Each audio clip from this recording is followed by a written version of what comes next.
Okay, so we're going to get right into it. Today is another free write day, but I want you to think about something.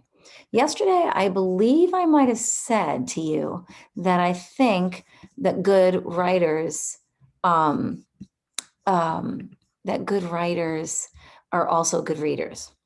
I did say that because here it is. It's right here, number 10. And so and then we talked about Winn-Dixie. And so I got to thinking that it might be kind of cool to reread a chapter from Because of Winn-Dixie. All right. And I have to find it now. Here it is. Okay. So I'm going to reread this, and I'm going to demonstrate to you just by my own personal thoughts what I like about this writing. And you could think about this particular page and what you like about it also, but I'm going to demonstrate for you what it is that I like about it. This was, I think, yesterday's chapter. At first, I didn't see a dog. There was just a lot of vegetables rolling around on the floor, and tomatoes and onions and green peppers, and there was what seemed like a whole army of Winn-Dixie employees running around waving their arms just the same way a store manager was waving his. And then the dog came running around the corner. He was a big dog and ugly, and he looked like he was having a real good time. His tongue was hanging out and he was wagging his tail. He skidded to a stop and smiled right at me. I had never before in my life seen a dog smile, but that is what he did. He pulled back his lips and showed me all his teeth, and then he wagged his tail so hard that he knocked some oranges off a display, and then they went rolling everywhere, mixing in with the tomatoes and the onions and the green peppers. Okay. Now, there's so much going on in these two paragraphs. There's no dialogue. It's just her talking. And there were things that I wanted to share with you that I really liked that this author did. Okay. So I said, what do we like about Kate DiCamillo's writing? But I'm starting this for you. This is what I personally like about it. I love the energy that we feel in this moment. There's just like, and the oranges and the things are rolling and the dog came right and he smiled. Like there's just so much energy. She starts sentences out with "and." I gotta tell you guys, there are some students that I've had this year in class say, you can't start a sentence with "and." Really? Well, because Kate DiCamillo does.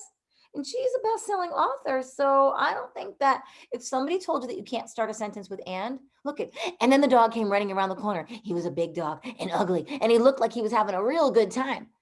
I mean, why not start a sentence with "and"? It's just possibly how you do it sometimes that maybe it doesn't work. So it takes practice. There's movement in those words. I feel like in this story, oh my God, I keep losing it.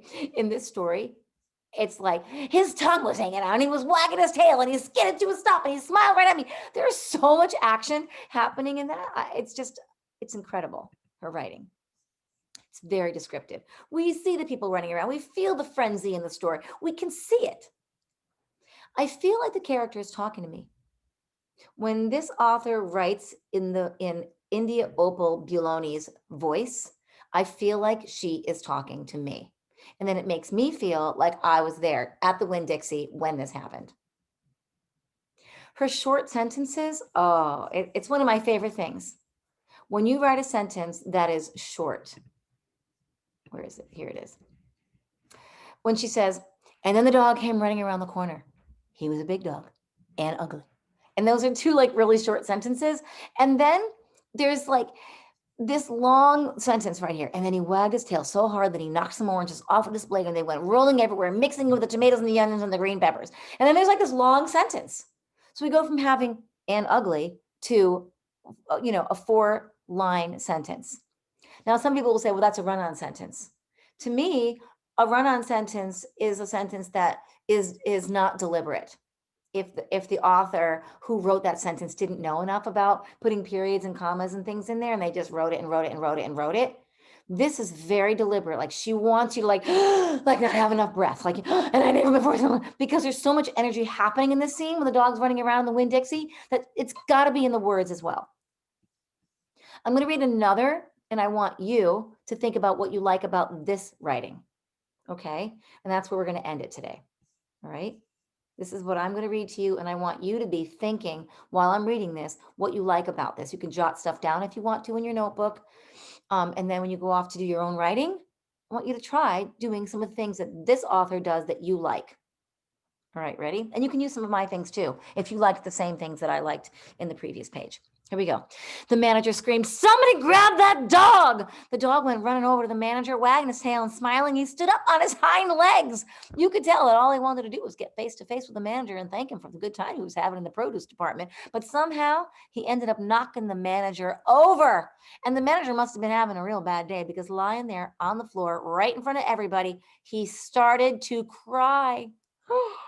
The dog leaned over him, real concerned, and licked his face. "Please," said the manager, "somebody call the pound." "Wait a minute," I hollered. "That's my dog. Don't call the pound." Well, all the Winn-Dixie employees turned around and looked at me, and I knew I had done something big, and maybe stupid too. But I couldn't help it. I couldn't let that dog go to the pound. "Here, boy," I said. The dog stopped licking the manager's face and put his ears up in the air and looked at me like he was trying to remember where he knew me from. "Here, boy," I said again, and then I figured that the dog was probably just like everybody else in the world, that he would want to get called by a name, only I didn't know what his name was. So I just said the first thing that came into my head. I said, "Here, Winn-Dixie." And that dog came trotting over to me just like he'd been doing it his whole life. Oh my God. I think this might be Miss Durson's favorite book also. And we have an affinity to her, of course. But anyway, so please think about what you liked about the writing today. And try to emulate that in your own writing when you do your free write today. All right. Do your best. That's all I'm asking. And have a beautiful day.